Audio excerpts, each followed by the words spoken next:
Good morning, Yeah, it's still morning. ladies and gentlemen, here in Dawa Studios. This is my second episode of my podcast called Courage Over Comfort. Everyone has a story worth telling. Right. And I'm here with my good friend, Martha Smith. Yes. I'm so grateful to have you here Thank you. today. I'm grateful you asked me. I Yeah. love being involved in your life. Yeah. You know what? I think that's the most amazing part.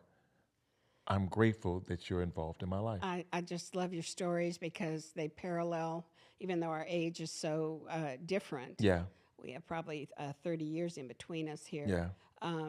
That stuff you talk about is parallels. And I just get so much from hearing your stories Yeah. and how you overcome some things or how you trudge through stuff. And it helps me a lot. So, Yeah. Honestly, that's the beauty of life to me.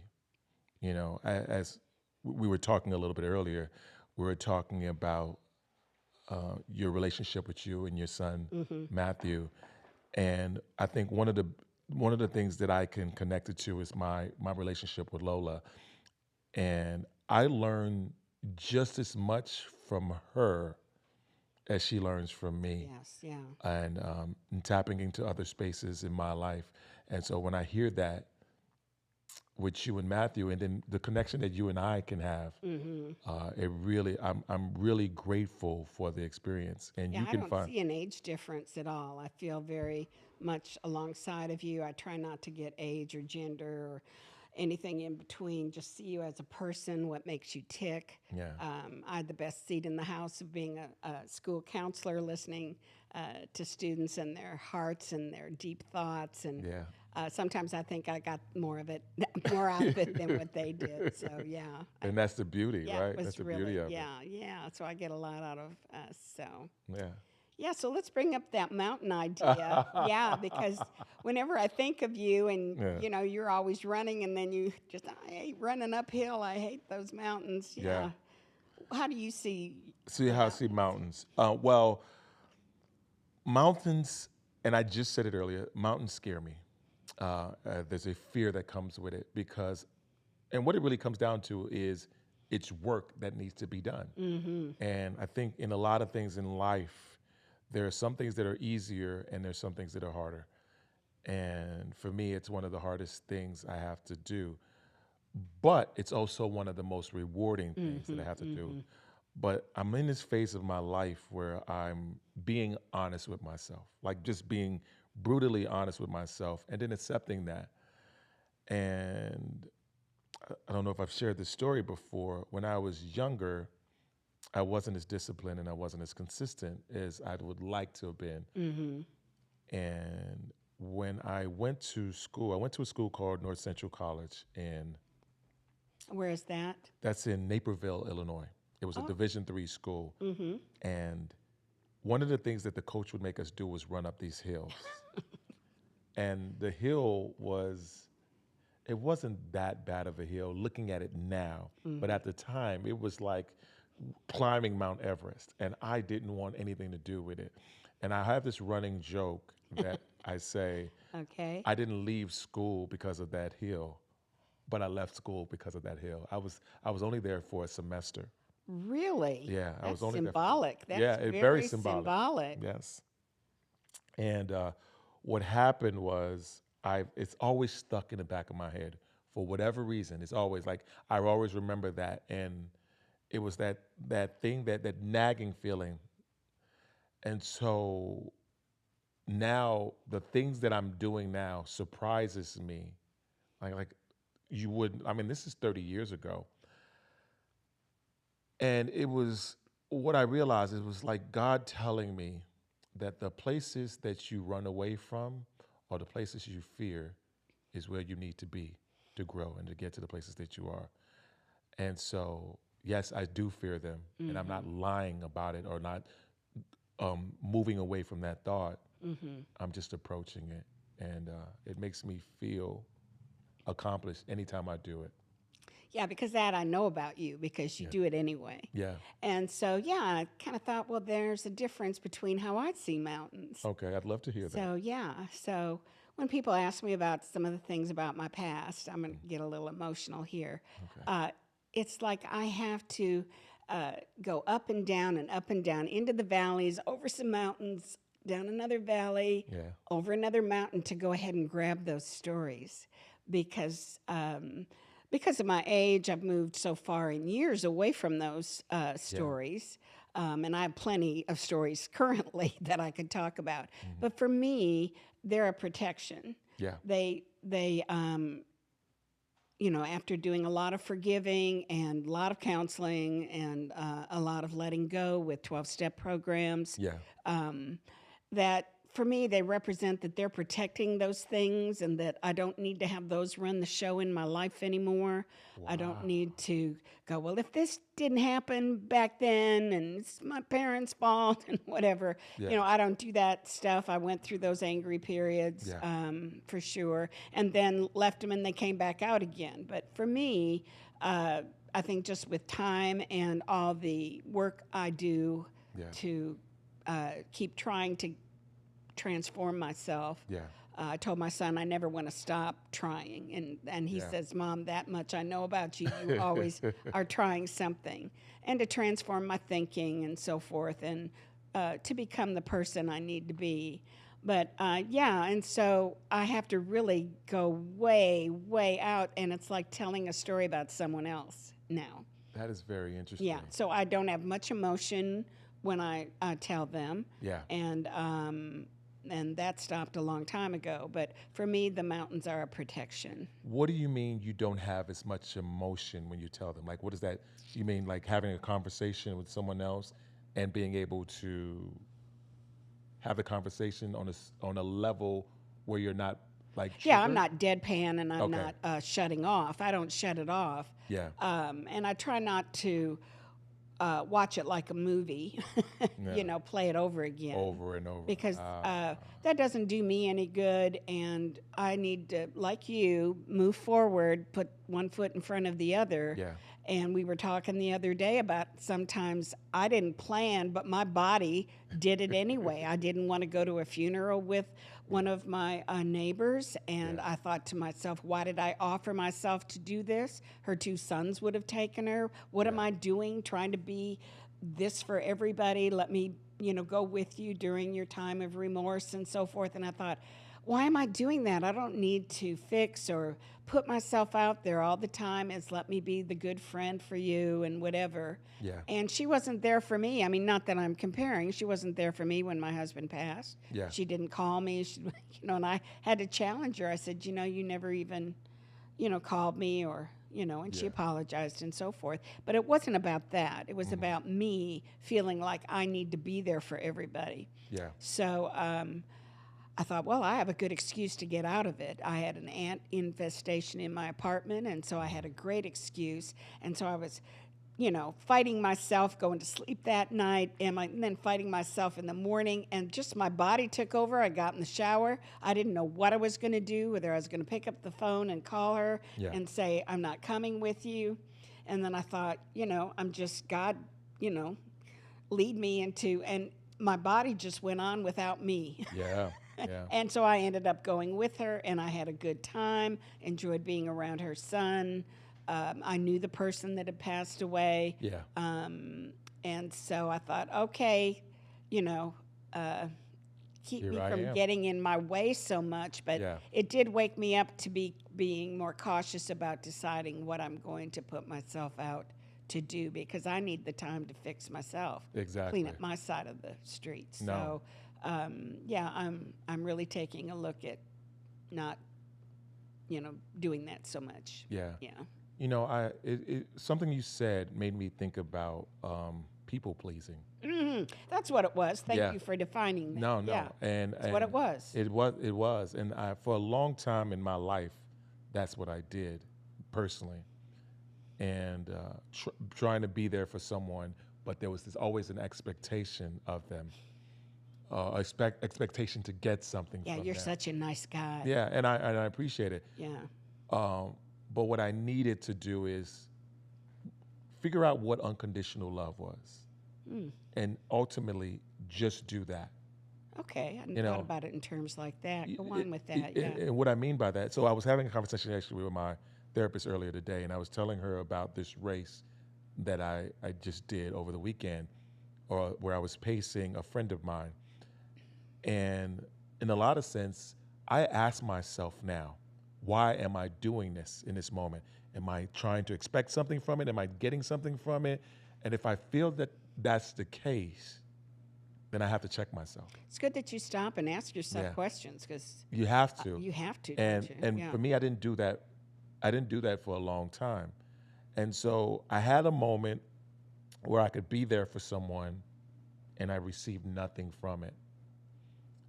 And there's a joy for me internally that happens when I can do that. Where it's free of all that Where it's other free of agenda, all all that. the Yeah, agenda, yeah, yeah, wanting yeah. something, needing Yeah, something. yeah. And I think the beauty of that for me is people can see that and receive that, because I think we're instinctive as Yeah, human I think they beings. can pick up when They we're can, people yeah. pleasing. Yeah, we're not Especially, stupid. Yeah. yeah, exactly. Especially with women. Yeah. Women are Yeah, amazing we at have those that. antenna. Yeah. Yeah. You know, so that was something that was, as you were explaining that I Hmm. understood. Now I'm going to ask you this question: do you remember how you and I met? Oh my gosh. Well, I needed you to move me for one thing. Yeah, yeah, And I'd met you through Bible study yeah, and yeah, through your parents-in-law, yeah. but I can't remember the actual first No, time. the first time for me, we were in Bible study. Uh, Okay, we were just in Bible okay, study at the library. and in the library, and we're Okay, just talking, all and right. it never really. We would talk a little bit, just To the group, yeah, to the we were. group, Yeah, right. yes. But I think it was the first time. Okay, I would Okay, think I didn't so. even realize that. I would Yeah, think so that yeah, it had to be then. Yeah. yeah. And I And then I remember, realized you were related to my good friends that I was making yes, friends with. yeah. Yeah. And it's so interesting, especially that Bible study that I'm so grateful for. And I'll tell you my parts of it. I was just new into faith. This was about 2 years ago, a little bit over 2 years Yeah. ago. We've been I was doing it really that new into long. Yeah. faith, and my in-laws had moved out of my ex-in-laws. I guess now it's weird to call them my ex-in-laws, so I just call them my Yeah. in-laws. Call them your in laws. Yeah. They had moved out of the house, and they were very, very important into my faith journey, like very important.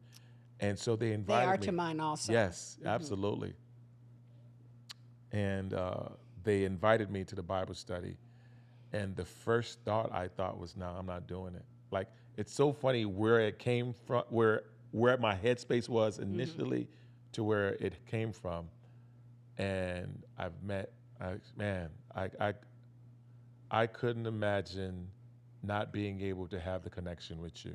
Oh, wow. Well, thank And that's you. that's a really, Well, I so wanted Matthew to meet you, my son to yes, I meet you. remember. And I definitely, we had to do breakfast. We had to do something because the Yeah, first time it didn't happen. yeah. And then I got to have him meet you. Yeah. Can I tell you something about that? Yeah. Actually, Yeah. honestly, You wanted to before. yeah, I wanted to tell you something about that.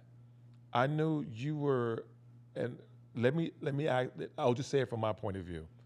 I thought you was a little bit bothered that we didn't get to meet the first time. I think Yes, you I were, yes, was. I and was. I I was. understood why, but I'll tell you and this is just kind of how I live my life. I said, we're gonna meet when we're supposed to meet.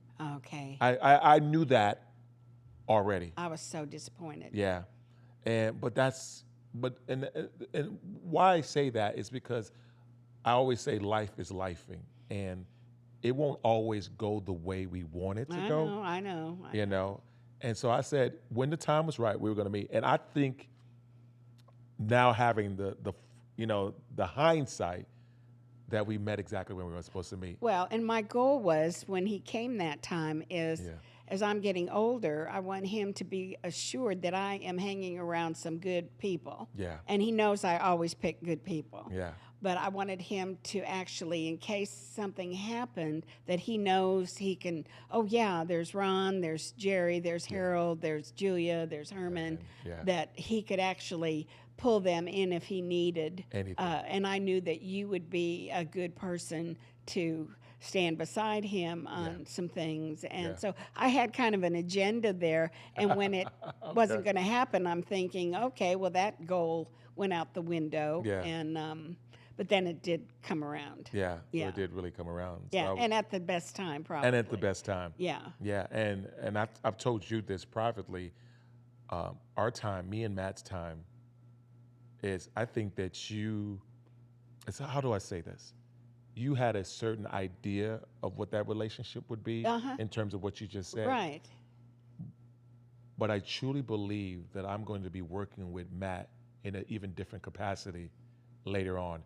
And it was so funny because I didn't go into that expecting that. Uh huh. Uh huh. And as I was talking to him and as he was expressing his story, I said, oh, wait, I'm going to know this guy You on had a, told me that. I yeah, was really surprised on a, that you. on a different Yeah. level. It wasn't about me anymore. No, it wasn't. No. And it was partly about you. Yeah.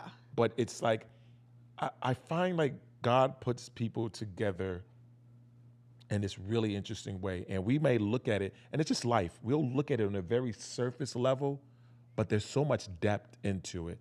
So I'm always, in this phase of my life, I'm always looking for the depth. Well, and you're giving into that. The stories that you tell me when you're out running and meeting people, Yeah. and then this comes this way, and you just let it be, and then Yeah. it ends up being, 3 times more important. Yeah. It's just amazing how you just let it go, and then it becomes just so much more. Yeah. The people that you meet.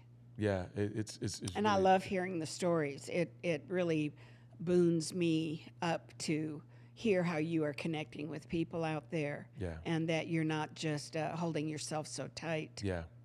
I think I did that a lot in my life. And so Well, it's we been all something do. different. Yeah. But this podcast is about you. Okay. And so I'd love to hear a little bit of your story. I do know that you're from Detroit, the D, Motown, Detroit. Motown Yeah. music. I grew up with Motown music. Saw so many of them in person. Yeah. I always like to brag. I saw Stevie Wonder when he was 14 playing the harmonica. He wasn't singing for Motown yet, and I was 12, and he was playing Fingertips Part 1 and Part 2, and I was playing harmonica at 8. Wow. So and so then it spurred me on to learn a little bit more of harmonica, and which I do now. I play harmonica by ear. You do? Oh yeah, I perform at karaoke. Oh yeah, I play some blues and jazz and spiritual music. No, I have 25 harmonicas. Really? Yeah, my sister bought a lot of them for me. But yeah, I was in a praise band for a while. That's amazing. Yeah. But so, lots of stories, leaving home as an emancipated 16-year-old, leaving an urban city. It was the 5th largest city at that time in 67. Yeah. And the pastor helping me to get away and become emancipated and out on my own, and hit this little town just above Joplin, Missouri, Independence, Kansas, not Independence, Missouri, Okay. Independence, Kansas. And stayed there for 2 years, and then eventually went on to Emporia to get my teaching degree, Yeah. and didn't have contact with my family for 9 years. Yeah. And so I became the breadwinner, taking control, Yeah. It's not going to get done unless I do it. No one's around. They weren't even there for me at home. I was always the one to be seen and not heard. So a 12-year-old certainly can't have a deep thought, which is not true, So because counseling so for not so long, 55 plus years, Yeah. mostly with middle school, 12-year-olds have deep thoughts. Yeah. But and so the struggle was real. God met me at every corner, Amen. and got a job in 2 weeks. I always tell this story. Back then, the job application asked your religion, and so I was raised Lutheran, went to Lutheran school, Yeah. and put Lutheran down. Well, the manager of Food Town there was the deacon for the Lutheran church. So Okay. Okay. So anyway, and so just I prayed to have good friends. I didn't want popular people. Yeah. No one knew me, and so I was very careful.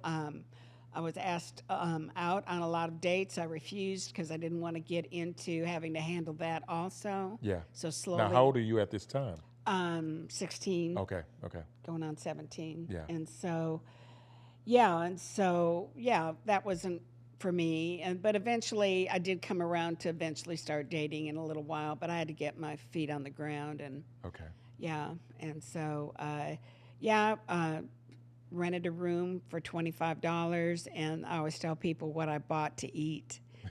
So yeah, I bought, What? and I lived down this way for almost a year. So, but I would buy a large box of Raisin Bran, milk, those Velveeta, great big Velveeta Yeah, blocks, yeah. saltine, Wow. saltine crackers, and instant coffee. Really? And you lived off of this for years. Now, sometimes when I'd be working at Food Town, you know, those little Vienna sausage cans, they were like 10 cents back Yes. then. I'd take a break and have those, yeah, and sometimes a soda or something. Yeah. But yeah, I really had to watch my money. And so, yeah. And then luckily, a lot of my friends who were living there invited me over. So on Sundays, lots of times I'd get a nice dinner. The lady I lived with sometimes would leave me a slice of pie or something. Yeah. But yeah, anyway. That's really interesting. What were you feeling at that time? Like, and what I mean by that is, you've been emancipated from your family, and you're essentially going out on your own, Right, not trying knowing to anyone. figure out Not life, knowing anyone. not knowing anyone. What were you feeling? Well, I always take myself back to being on the plane. It was my first plane ride, of course. Okay. And I had to switch planes eventually to get there, Yeah. Frontier Airlines. But I just felt God was with me, and He had something out there for me. Yeah. He kind of backs me up against a wall. Do I want to stay where I'm at, which was horrible. My mother was very abusive to both my sister and me. Yeah. I mean, I was going to harm her. You were. Yeah. So yeah, when I went to talk to the pastor about it, he said, "Oh no, we need to get you out of there." Yeah.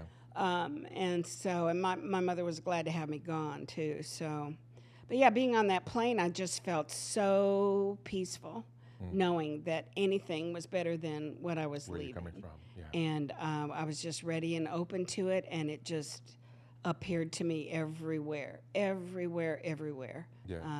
Had some wonderful teachers there. Just made some good friends.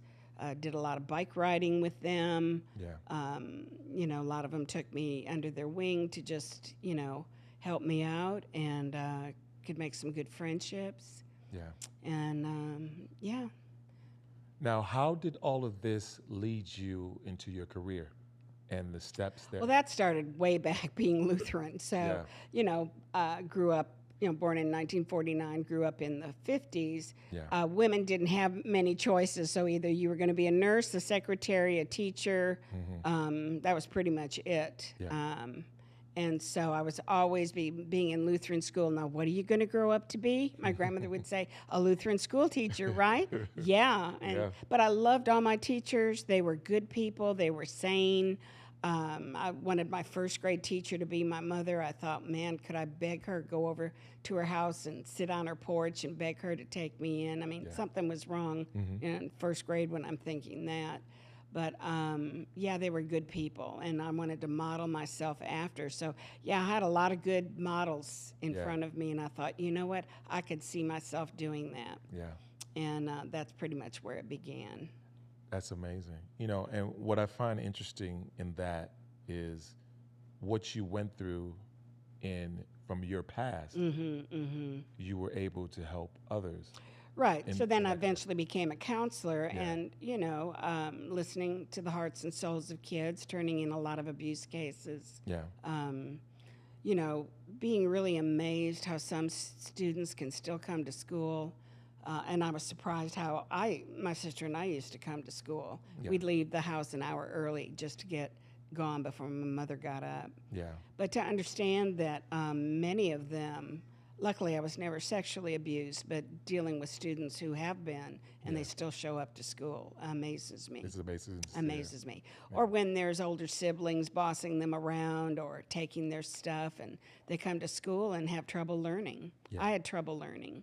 Yeah. I had a lot of trouble learning. So my sister did a lot of my homework for me, and I cheated sometimes, Yeah. just to not be in trouble, to go home and have a bad grade. So I did anything to kind of keep the peace, Yeah. not getting into it with my mother like my sister would. Yeah. I do housework or try to stay out of her way. Yeah. But yeah, my sister and my mom would get into it pretty badly. Okay. Yeah. Do you?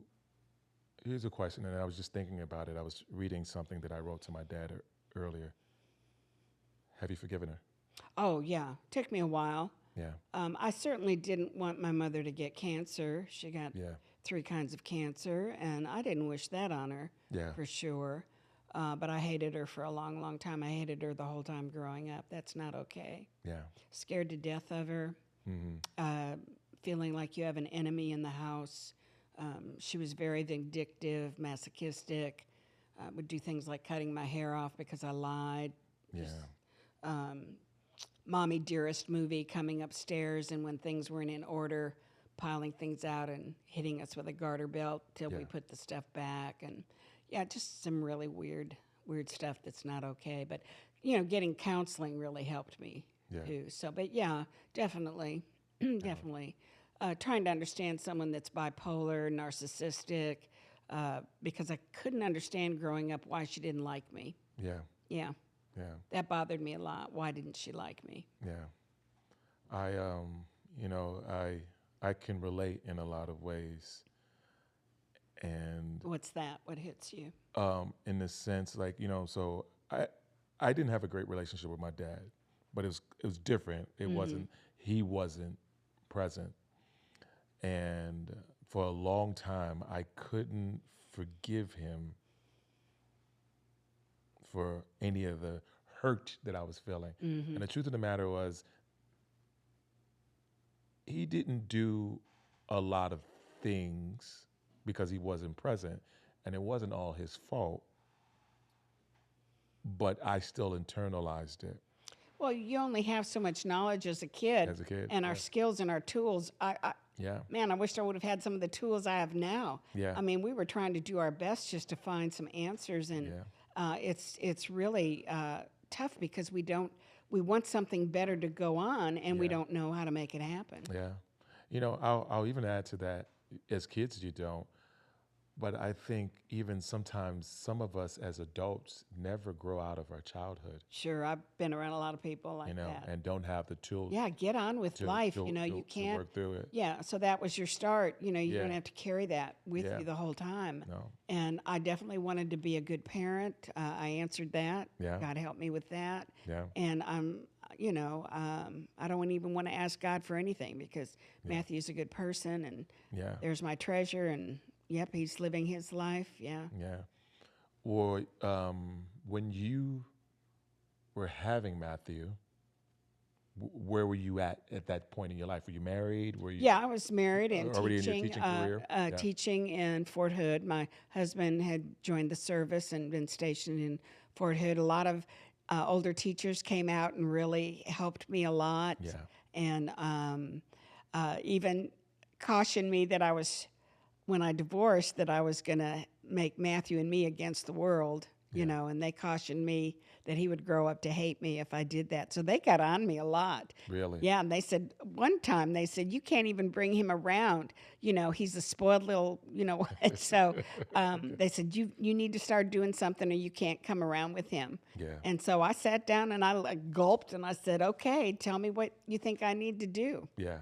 So yeah. So you were open to it. Yeah, You were open to it. Okay. yeah, that made sense, and I knew what their kids were like because they had older kids, and they were all good people. Yeah. And I thought, and God's talking to me. Let me see. Their kids are really nice and settled, and not big problems or anything. Yeah. I think I'll listen to them. Yeah, yeah. So thank God for those older teachers. Yeah, one of them, the art teacher, had me when Matthew was throwing the tantrums at age 2 to throw ice water in his face. And I said, oh my gosh, no, I can't do that. That's going to mess him up psychologically. And she said, I did it to my kids. And she had a son that was an architect and a daughter that was a head nurse at a hospital, an administrator actually. And I said, okay, if you did it, it took a lot for me to do it. I only had to do it once. Yeah. Next time, all I had to do was bring the water in. And he It goes, just "No, says, Mama." The third time he did it, I said, "Do you want me to go get the you water?" sure you No. want this? So that stopped the tantrums. But so yeah, I mean, yeah, I've given that advice to other people. Some people don't want to follow it, but Yeah, yeah, I'm glad I had them in my life too, and then I started living my life too. yeah, Yeah. yeah, And letting him, taking him and leading him into his things, his yeah. sports and stuff. But I had a life going. Yeah. That's It amazing. was good advice, great advice. So yeah, I believe God put these people in my path to help me. Help me. So we just talked a little bit earlier, and I didn't know if you wanted to expound on this or not, but you talked to me about your sister and her Committing suicide. committing Yeah. suicide, Yeah, at age 60. Yeah, and it plagued her. She never let it go.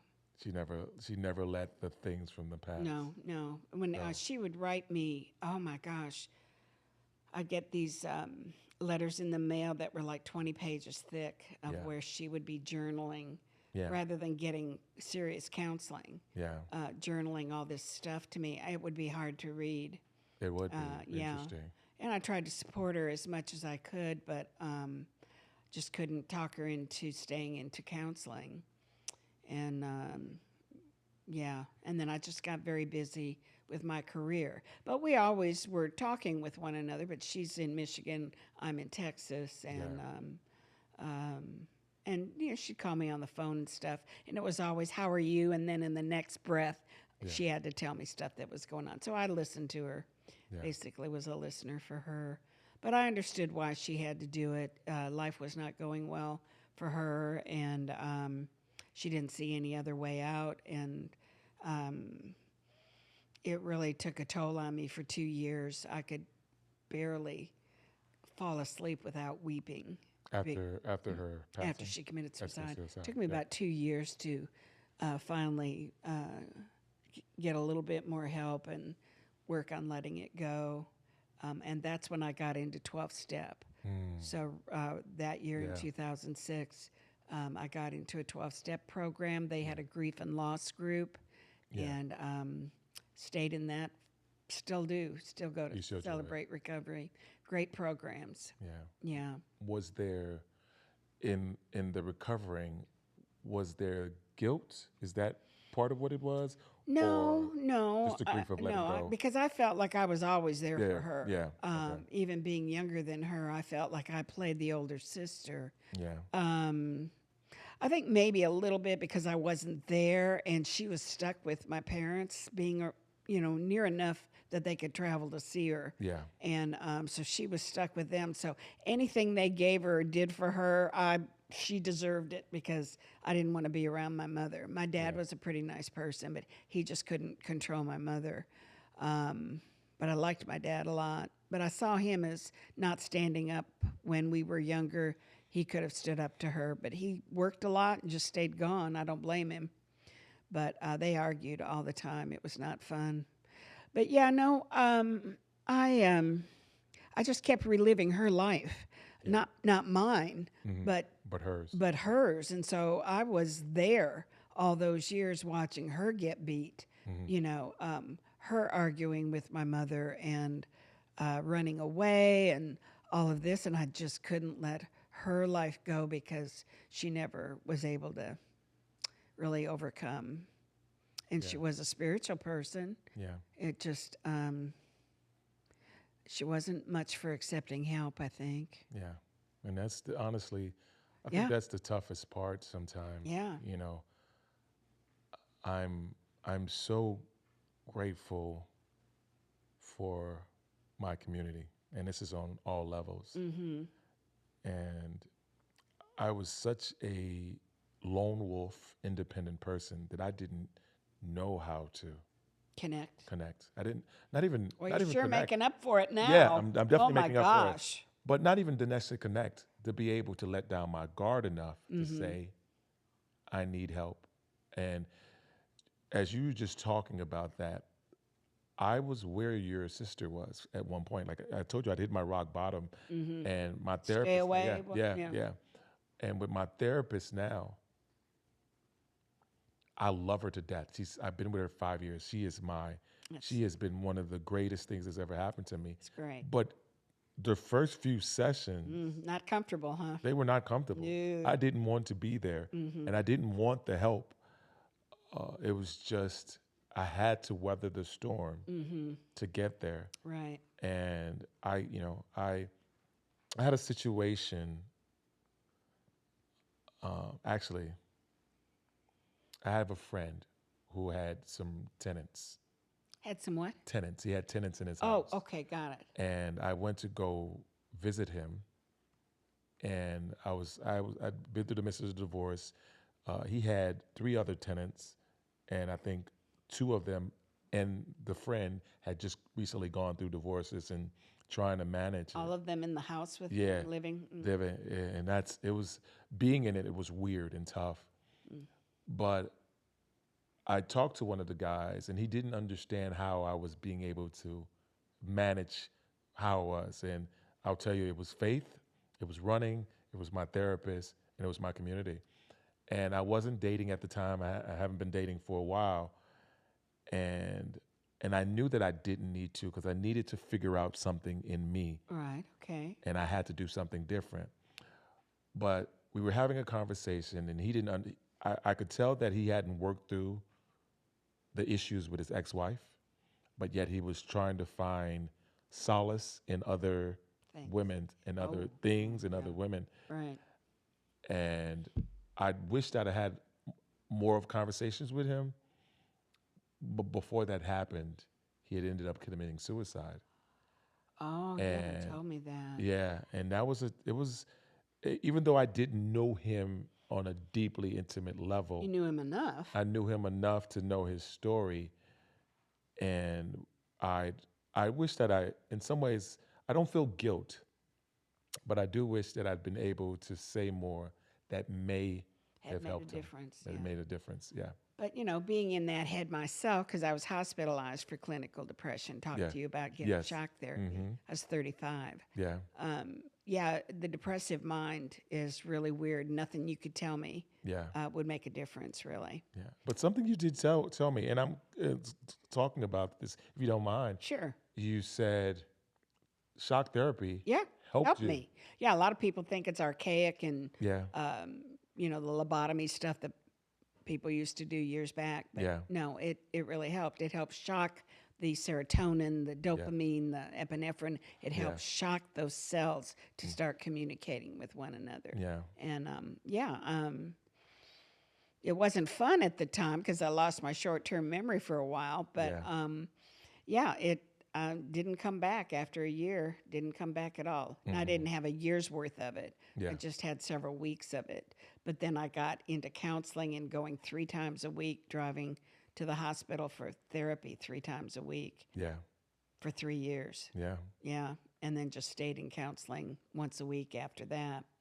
So, yeah, I had to live my life over counseling Yeah. and keeping my job, believe it or not. Yeah. I remember you telling me a story the other day about how at first people made fun of you. Oh, or talking about me talking behind my about back. What am yeah. I doing standing in front of students teaching Yeah. when I've had, when I was hospitalized in a psychiatric unit? Yeah. Yeah. But, I decided to close my door and make my classroom my little world and never mind what they were saying. And eventually, within a year and a half, it turned around and I was offered the counseling position. Yeah, Yeah. because people saw me getting better Yeah. and then bringing everyone talking to me about depression. Yeah. Someone Yeah. who's gone through the tough part of it. Then they started bringing students. They'd come. I'd get on the phone with their insurance company, help them set up some counseling for themselves. So, yeah, it ended up turning around to give me a huge amount of respect. Yeah. I was very respected. Yeah. I honestly, I love hearing that story because it shows you the work that you put in, the patience Oh, that you yeah. have, Oh, my gosh. and not comparing yourself or being moved by what someone else says, Yeah. and just figuring it out within yourself, doing the work within yourself. I hated and it. I saying, had to get away from it. What can I do? I had to put in the work. Yeah. My uncle, who was my godparent, also told me over the phone. He said, "You keep that job no matter what. You're a Yeah. single parent. You don't you show up to work no matter what. Yeah. And sometimes it was hard just even picking out my clothes for what I was going to wear that day, just showing. There's the body moving without Yeah. my head. You just doing it because I knew I was responsible for Matthew. Yeah. So yeah, and in some ways that helped. Yeah. I No, mean, it was a absolutely. burden at times, but I mean, I But it had to. kept you moving. It kept me moving. Yeah, Yeah, sure absolutely. did. Yeah, yeah. I think about those times and I can get emotional about it. Yeah, I Yeah, can imagine. yeah. So I'm gonna ask. There's a couple questions that I want to ask. Since this is courage over comfort, and courage is a big thing for me. What were the courageous moments in your life that you felt affected where you are now and where you're going? Oh wow, wow, wow, wow. Well, I think leaving home and not knowing anyone, I can gather people around me, choose well, Yeah. because all my family's gone anyway. Hmm. So I've been very blessed to pick good people, and that's definitely, I started that out when I was 16, Yeah. praying to God, please help me find good people, Yeah.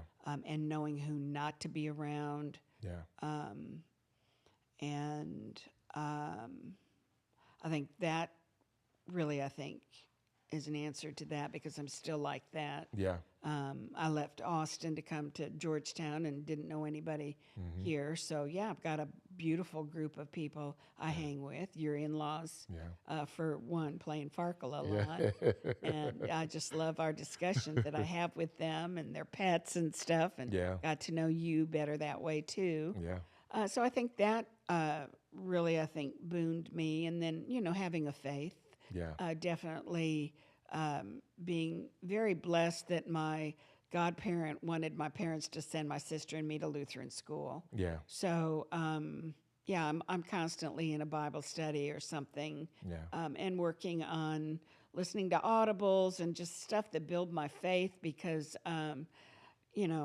it's scary if I'm in my own head too much. So, Definitely understand that. and then I'm used to running the show. So surrendering and handing things over to a higher power, which I learned in 12 step, Amen. all those pathways that came to me and appeared to me Yeah. definitely is God having those plans for me. I love that. And my son has benefited Okay. from those things. He always will say, Mom, all your work that you've put in, counseling and everything that you've done, he says, I've benefited from it. Good. Yeah, he appreciates it. So I would say those kinds of things. Okay. Yeah. Okay. And my last question, and it was a question I asked you when we saw each other previously. What is your purpose? And I love this is question. is it constantly evolving? Has it changed? I Has it love always this been? question. Yeah. Okay, so retired teacher and Yeah. counselor. So this karaoke business that I've Yeah. been doing the last 6 years, going to 55 plus Communities, right? communities and also out to a restaurant and getting local people who, have done music theater. Yeah. We get standing ovations on those people. But just bringing the joy to Yeah. those people.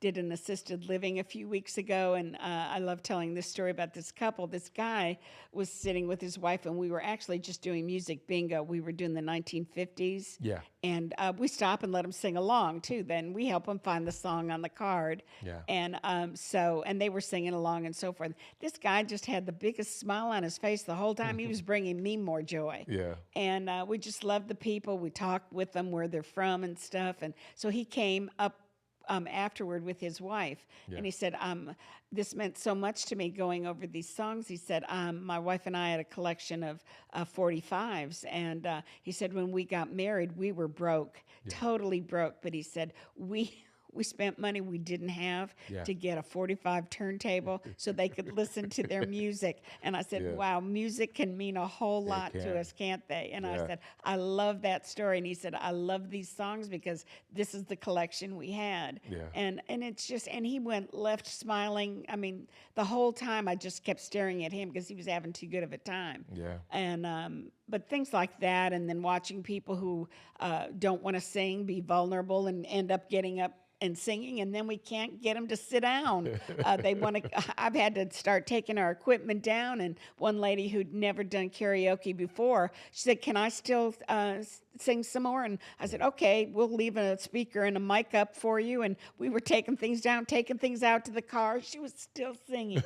I'm telling you. So yeah, and I just saw her the other week on Music Bingo, and Yeah. telling her we've created a monster The karaoke karaoke. monster out of her. But it brings me so much joy because it's like having a classroom again, Yeah. where you have some control, but you hand over a bunch to them. Yeah. I never wanted to guide my students too strictly. I You wanted wanted them to them. be them. Yeah, if they were misbehaving, I would just say, "Well, will you tell me what you think I just saw?" Yeah. Rather than me getting on them, or I heard that from you the first time that way. How about trying a second time and telling me something, Yeah. telling me the same thing a little bit differently? So, and love they that. never refused. Yeah. So, yeah, I never wanted to just boss, but this is experience like that, so I get my classroom back again. Yeah. So we've got 11 complexes. That's amazing. Yeah, it's a lot. That is yeah. really amazing. Yeah. I remember when you would first talk about it, and I actually haven't been to any of it. Well, I'm you're thinking gonna I